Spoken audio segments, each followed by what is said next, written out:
Alrighty guys, Richard here from Troll Line Fishing. So today's video, I bought an Amazon reel. It was under $100 pre-tax, so about $113 taxes in. Decent size, 300 series reel. Actually, somebody asked about it on Muskie Anglers of North America this past coming week. And I saw a few guides in there commenting about it. So I had just purchased it before this happened. So this is gonna be like my first reaction. I just got it today. I haven't opened it yet. But it's the Piscifun or Piscifun, whatever you want to call it. It's an Ali Joe's is the reel. It's a righty because I do take a lot of family fishing, and my daughter also is a right-handed reel. So I did it so that she at least can come muskie fishing with me now, and if I have company up who wants to come fishing with me, they can now come out as well. So I don't know what I'm really expecting in all honesty, because it was $100. Considering Tranks run, you're at half a Gino, so $500 essentially, and the 500s are cracking 650, 700. Like, they're expensive. Okumas, you're in the 4s, you're in the 6s for Beast. Like, it's just very expensive.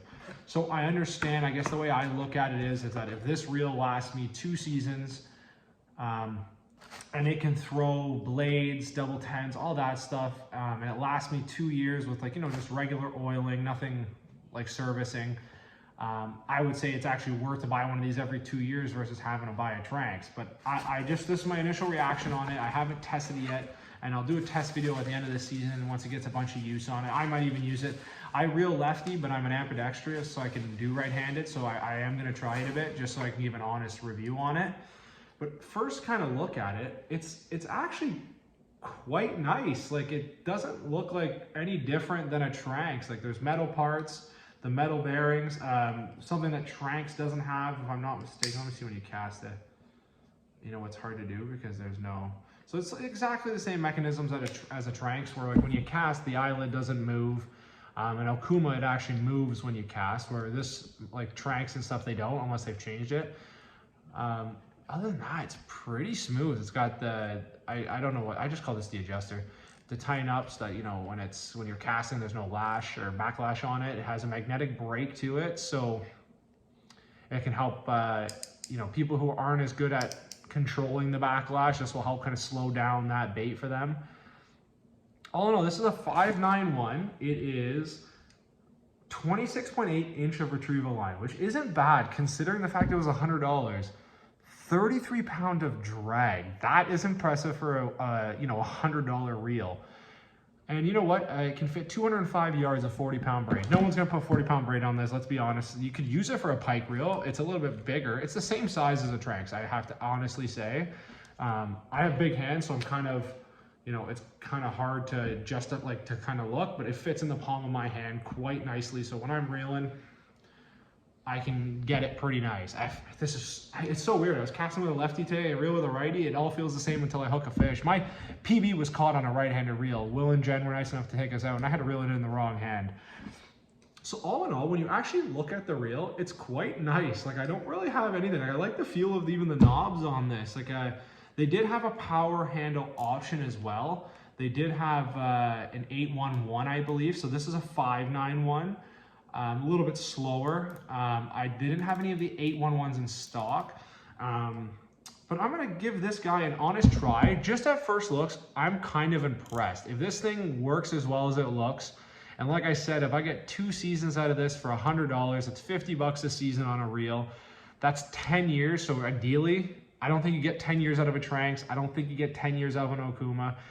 You may, but you're gonna service them every year. You're gonna do a lot of work to them. This guy here, if it breaks, you toss it for $100. How can you go wrong? So if you're really looking to get into muskie fishing, maybe check out this reel. Instead of dropping $500 on something that, is kind of breaking the bank, this is gonna be one of the cheapest setups I think I've ever had muskie fishing. It's gonna be a $100 reel with a $70 rod. I bought a Sojourn on sale, $69.99, and then I think it was on sale even on top of that, so it's a whole shebang.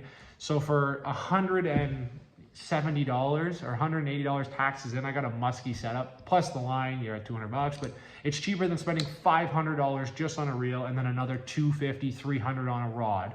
Or in some cases, I've won the Skix, which is substantially more than that. But all in all, honestly, I can't believe how nice. It's light. It's actually quite light. So if realistically, if this can do what I think it's going to be able to do, it could change the way you fish. Like, I don't know if anyone has this. What's your take on it? Comment down below if you have used it before. I'm excited to use it. It's going to be used probably next week. I have somebody that I'm going fishing with in the Kawarthas. It's their first time muskie fishing. So I'm intrigued to see what happens. He's going to be casting, we're going to be casting trolling. I got a cheap trolling reel coming in. I got to go check that. I think it came in. And yeah, we'll see what happens. I'm excited to see, and I think it'll be a really fun time. Hopefully the reel holds up. If not, I got spares on the boat. Spares are always a good thing. Thank you so much for tuning in, guys. Comment down below if you do have it. And don't forget to like and subscribe. See ya.